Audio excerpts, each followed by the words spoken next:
In 1953, in Northampton, England, a little girl named Jenny Cockell was born.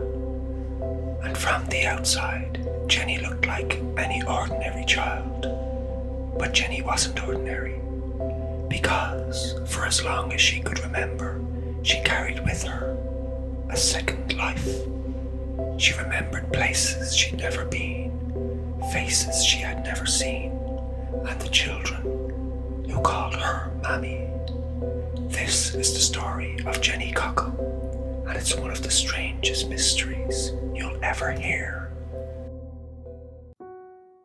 Welcome to Irish Whispers, a podcast where we explore the true crime mysteries, dark histories, and untold stories of Ireland and beyond. My name is Salem Grace, and today we're diving into one of the strangest true mysteries in Irish history, the recent case of Jenny Cockell, the girl who remembered another life. Jenny grew up in a strict Catholic household. Her father was controlling, sometimes even cruel. Her mother often overwhelmed.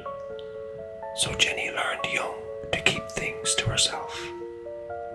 But even as a small child, she knew something was very different.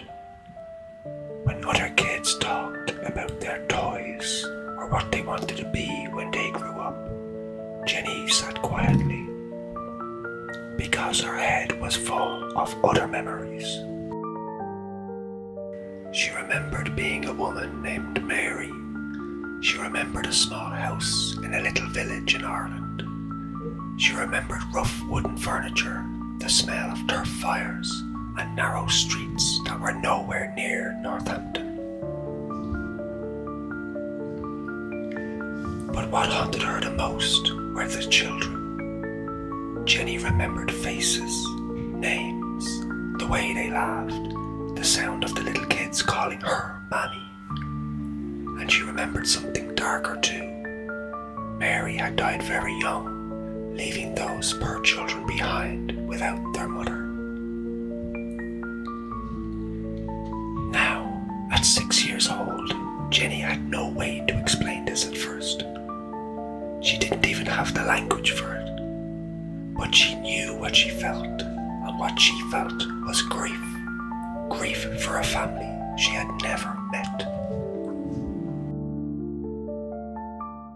As Jenny grew, the memories didn't fade. They sharpened. She would be awake at night, replaying scenes of Mary's life. She drew sketches, maps of a village she'd never seen, the layout of a house she'd never lived in.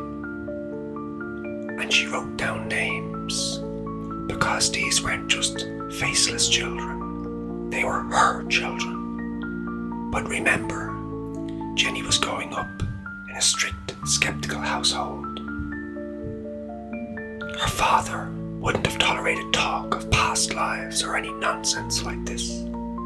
So Jenny said nothing. Instead, she carried it like a secret double life. Her real existence as Jenny on one side, and the shadow existence of Mary and her children on the other. Jenny did her best to live normally. She trained as a chiropodist. She married, had 2 children of her own. And yet, the shadow life was always there. Every time she tucked her kids into bed, she thought of the children she had lost as Mary. Every time she heard an Irish accent, it tugged at something deep inside her. She said it was like living with unfinished business. Mary's story wasn't done, and it wouldn't let Jenny rest. By the 1990s, Jenny couldn't ignore it anymore. She gathered up her sketches, her notes, and her memories, and she booked a flight to the Isle of Éire. When she arrived in Ireland, she drove through villages outside Dublin, holding up her hand-drawn maps, asking people if they recognised it. And then, after a long time searching, she finally found it. The Dublin town of Malahide. The streets matched perfectly, although more modern looking now. The church was exactly where she had drawn it decades earlier. The roads curved the same way. Even the little house she remembered still stood there, just as it had in her mind. It was impossible, but it was very, very real. Jenny dug through parish records and death certificates. She got stuck into the research. And then she found her, Mary Sutton, the woman she believed she had once lived as. A woman who had lived in Malahide in the 1930s and 40s, a mother of several children. And just as Jenny had remembered, Mary had indeed died young, leaving those children behind. For Jenny, this was no longer just a feeling, no longer just a collection of vivid dreams and memories. It was evidence, hard evidence. And if Mary's children had survived, Jenny believed they might still be out there. For all she knew, some of them may still be in the very town of Malahide. Now, tracking them down was not easy, but one by one, Jenny found Mary's children, her children.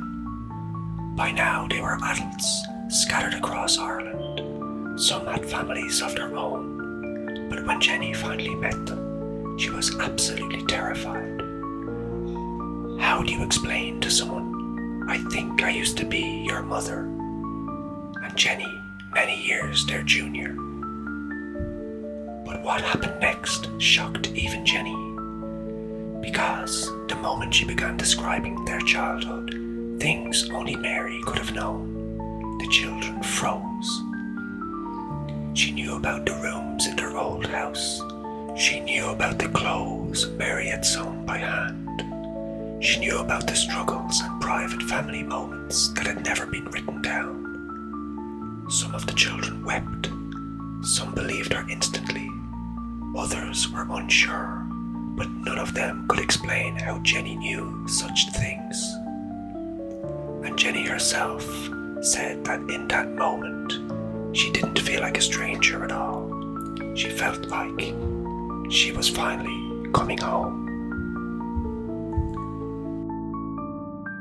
Jenny later published her story in a book called Across Time and Death.